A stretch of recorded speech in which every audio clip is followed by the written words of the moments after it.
All we were talking about in Washington was the Epstein files and how the president and the Department of Justice slow-rolled, refused, delayed. They've still only released about 2% of the total documents. And the strikes in Venezuela totally changed the conversation. I'm not suggesting that that timing was aligned, but it certainly changed the subject. Almost no one's talking about the Epstein files in Congress right now because they are now so alarmed about the potential aggression against Greenland, the potential collapse of NATO, what's going on here, what's been going on there. Is Cuba next? Is Iran next? And so his military adventurism does change the subject. Senator Coons, you've just come with a bipartisan delegation from Copenhagen to Davos. When you were in Copenhagen, you were meeting with Danes, you were meeting with people from Greenland. What was your impression of their fear level about the prospect of the United States trying to take over Greenland? Well, the Danes were very concerned, even alarmed. The Greenlandic representatives we met with talked about how the whole country, all 57,000 of them, are overcome with a sense of the imminence of a possible threat. We had particularly moving conversations with Greenlandic representatives about the impact on their children, on their families, that they believe an attack is imminent. From the Danes, it was more a sense of deep disappointment, even an offense, because they've served and fought and died alongside Americans. They lost 52 combat deaths in Afghanistan and Iraq. They've been our ally for 225 years. And 25 years ago, when we were attacked on 9/11, they didn't ask, they didn't hesitate. They deployed to Afghanistan, to Iraq, served alongside us in the ISIS mission. We have a long and close partnership. And the general mood from the prime minister to college students to business leaders to think tank professionals was one of, this was unthinkable. And it also really hurt them. To me, it's a little bit like a reality television show. He'll de-escalate after all the drama, but at some point he's going to upset leadership around the world where they're going to take him more seriously and put some teeth back into him, and it could cause an economic crisis, an economic war, et cetera. And so is there anything, given what you know about the Senate and the procedures, that we can do to sort of slow that down? There is, but it requires the majority, Republican senators, to demonstrate some courage, to take some risks. And there are a number of members of the Senate who have publicly spoken out against the threats to take Greenland because it is so harmful to our national interests. It really hurts our credibility as a partner and ally. It'll hurt our economy. And there's no clear benefit to the United States. So folks have been more forward-leaning. I've been traveling with Senators Tillis and Murkowski. They've given both very strong floor speeches against this and very public speeches against this. But we need more than two. And there are more senators who are reaching out to the president, his advisors.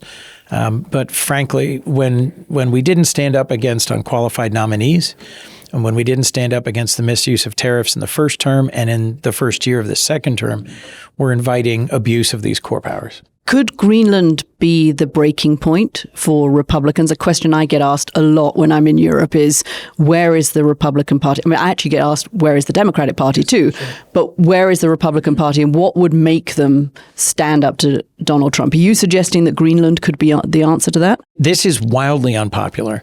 Amongst your Republican colleagues? And Delawareans. I mean, millions of Americans want us to deal with the cost of living.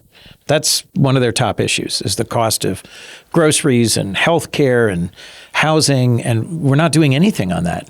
And they're beginning to see a whole series of, Venezuela, the Christmas bombing of Nigeria, the strikes against Iran, the threats of strikes against Cuba or Colombia, and they're saying, hang on a minute. I thought, Mr. President, I thought you ran on lower my prices, make America healthy again, no new foreign wars, and he's seeming to take a whole series of military actions that don't make a ton of sense to them. The most recent polling I've seen, 75% of Americans of both parties, 50% of Republicans disapprove of this threatening action. They don't see the benefit. And so if he goes ahead with it and it blows up NATO or it starts a tariff war with the EU, I think that becomes a decisive issue in the midterm elections, which are now just a little over 10 months away. What should the Europeans do now? I think they need to come to a unified and clear position and to communicate what their red lines are. We met with the Danish prime minister as well as foreign minister and defense minister. And the both Danish and Greenlandic prime ministers made very clear that they will not sell Greenland and they will not simply give it away. If the Europeans say, here you go, sorry for your luck, Denmark, you're going to lose this territory that's been part of your country for hundreds of years, that would de-escalate. But what's next? Iceland? I mean, I think it was Churchill who said of someone else that the appetite only grows with the eating. And so if we're going to threaten allies for no particular benefit to the United States, what happens next? Sounds like you're saying you want the Europeans to stand up and be a bit tougher with Donald Trump. I think they need to take a clear and firm stand because there's so much else we are doing well on together. NATO really has stepped up to carry the financial burden of arming Ukraine, of their own defense. The EU is about to conclude a tariff deal to de-escalate and better integrate our economies. We're in a good place with the EU and NATO. But, look, President Trump, I am really hoping is going to de-escalate. If he doesn't, I think they need to be firm. Let's talk about the culture war in the United States, which you and I unfortunately know a lot about. And the president's the great general of the culture war. He's putting memes out where he's got the American flag on places like Venezuela and Canada. He's owning the libs by doing this, and he's upsetting the weak beta Europeans. I mean, I'm just giving you his thought process. Can I just say, as a European, I take offense to that characterization of my continent. I don't see that. I'm not saying it. I'm channeling Trump. I mean, it's obviously not in our national interest, but what is he thinking? Oh, this is great. I'm owning the libs, and that's what my base wants me to do? I think a big part of his brand and his success electorally has been being tough and standing up. And I do think the average American thinks that foreign aid was a waste of money, that our European allies have taken advantage of us, that his military strikes against Iran and Venezuela showed toughness and determination, and now people won't mess with us anymore. There is an element of truth to that. But there's also a bigger element of truth that we cannot possibly successfully stand up to China and Russia, our two principal adversaries in the world, without allies and partners. Economically and militarily, we are made more secure and more prosperous by our global network of alliances. And what's concerning about the new national security strategy from the Trump administration doesn't clearly identify China as our biggest global adversary or our pacing threat, doesn't clearly identify Russia as the aggressor in Europe, and instead focuses on culture war issues, to your point. You're such a great messenger for the Democratic Party, but I feel like broadly the Democratic Party's message is not being heard by the American people. Like, is there a way to convey what you're saying here more broadly? I think Democrats need to recognize that we lost the last election. It's not just that Donald Trump won it, it's that we lost it. And in critical demographics that we have always counted on, we have lost ground and are losing ground. And unless we are running positively, affirmatively on a vision that the average American can look at and see themselves in it, we're not going to win again. We may win control of the House by a few seats. We might come close in the Senate, but we're still going to be in a closely divided country where the principal issue in the last presidential election was cost of living. Principal in the midterms is going to be cost of living. Principal issue is going to be cost of living in the next one. And there are structural reasons why bringing the price of housing down quickly is hard. Dealing with the cost of healthcare is hard. Now, obviously, letting the Affordable Care Act healthcare subsidies expire at the end of this year, slashing Medicaid, which is going to come into effect next year, really harmful for the average American. But you're right. Most folks want to say, well, what do the Democrats stand for? And I'm doing a lot of talking about how we need a simple message with a few simple bills that says we're fighting for you, for your family, for opportunity. We're going to work hard to deliver security for you, both physical security and retirement and healthcare security. And we care about justice. We care about how we deliver those things. So we're going to fight for border security and for security inside the United States and reform our immigration system, but do it in a humane way. We're going to care about criminal justice reform, but we're going to deliver support for public safety and reduce crime and reduce addiction and reduce the harms to our communities.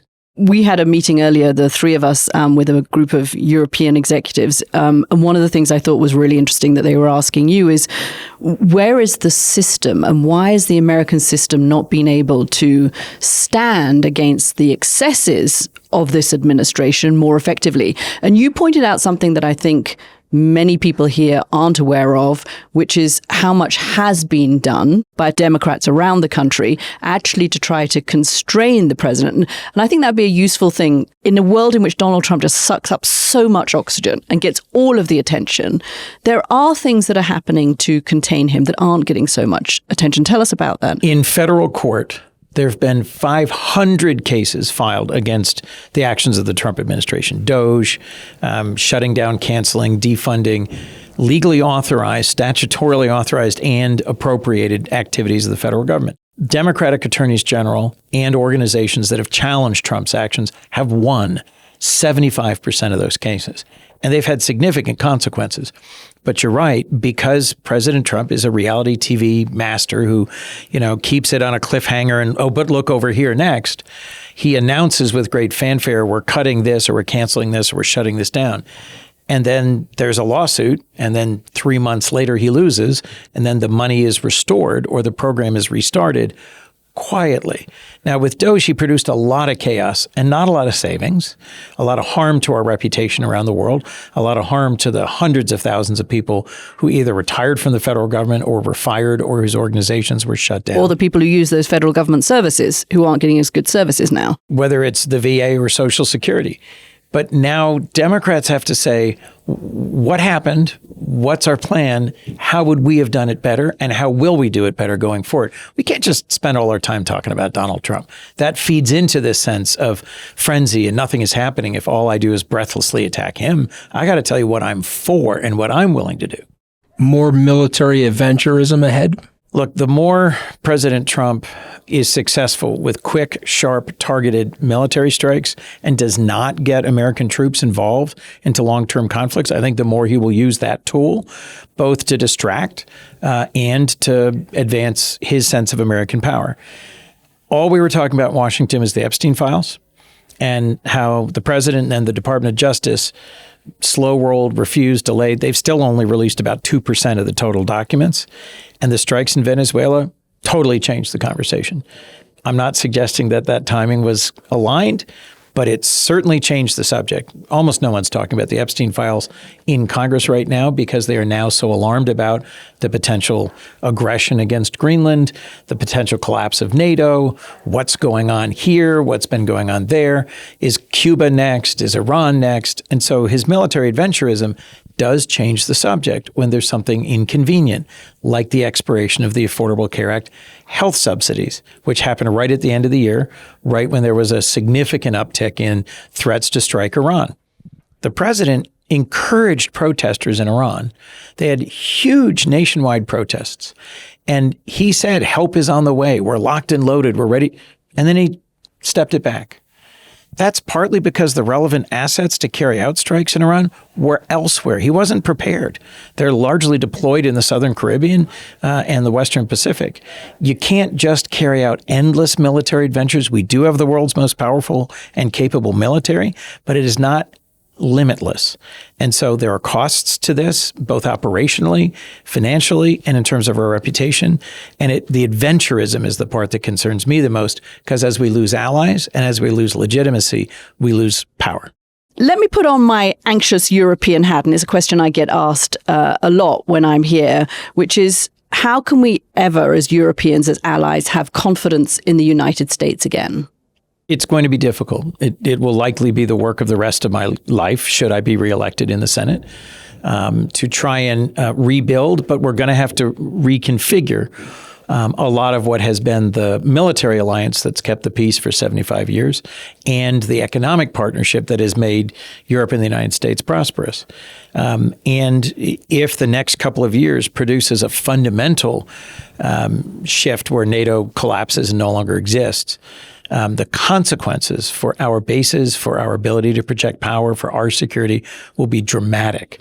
If we bear the costs of a tariff fight, which would be the worst one since the Great Depression, that what is keyed up here, literally would be as bad as the Smoot-Hawley tariffs that kicked off the Great Depression. Then we're in a very different place. If it is instead that there's been a roller coaster ride that was uncomfortable, that was terrifying, that was alarming, that was concerning, it partly depends how populism ends, how the Trump administration ends if it does. If the successor to him who is elected runs on and wins on the same sort of culture war and America's tough and America's back and America first and we don't care about America alone, it'll be very hard to restore that confidence. There may be admiration for our innovation or our culture or our nation and its beauty, but a skittishness or a distance in terms of alliances and partnerships. On the other hand, we have fought through very hard times domestically before. In the run-up to the Second World War, the United States went through a profound period of self-doubt, of deep divisions. I'll remind you, America First was first a theme among those who said we shouldn't get involved in the wars of Europe. And this was a time when there were huge there were rallies of the American Bund that was pro-Nazi, that was pro-Hitler. That division deep in the United States, we made a clear decision and moved past it. I think the same has to happen now, where Americans see the sacrifices that we made slipping away from us, and we move in the right direction. Senator Coons, thanks so much for joining us here in Davos.